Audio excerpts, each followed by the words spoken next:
අදත් මම අලුත්ම රෙසිපි එකක් අරගෙන ආවා. මිල්ක් මේඩ් නැතුව ගෙදර තියෙන දේවල් වලින් ජෙලි පුඩින් එකක් හදන විදිය තමයි අද මම කියලා දෙන්න යන්නේ.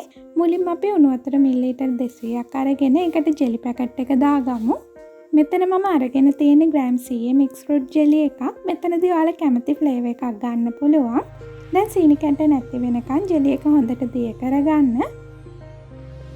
ඊළඟට ජෙලි එක ශීතකරණයේ පහළ කොටසේ විනාඩි 45ක් විතර තියන්න ඕනේ සෙට් වෙන්න. දැන් ජෙලි එක ශීතකරණයට දාලා උණු වතුර මිලිලීටර් 100කට කිරිපිටි මෙස හැඳි 4ක් දාලා මේ වගේ හොඳට දිය කරගන්න ඕනේ කැට නැති වෙනකන්.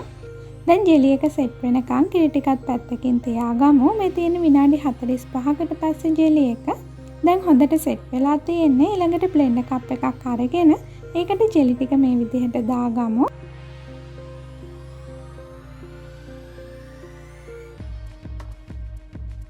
දැන් කිරි ටිකත් එකතු කරලා විනාඩි 2ක් වගේ මේ ටික හොඳට බ්ලෙන්ඩ් කරගන්න ඕනේ. එතකොට මේ වගේ ක්‍රීම් එකක් හැදෙනවා. දැන් මේ විදිහට භාජනයකට හරි ට්‍රේ එකකට හරි දාලා ආයෙත් විනාඩි 45ක් ශීතකරණයේ පහළ කොටසේ තියන්න ඕනේ මේ ටික සෙට් වෙන්න. ජෙලි ටික ලේසියෙන් ගලව ගන්න පුළුවන් වෙන්න මම මෙතනදී ලන්ච් ෂීට් එකක් පාවිච්චි කරලා තියෙනවා. ඉතින් මේ තියෙන්නේ අපි හදාගත්ත ජෙලි පුඩින් එක. ඇත්තටම මේක ගොඩක් රසයි. හොඳට සොෆ්ට් එකට තියෙනවා.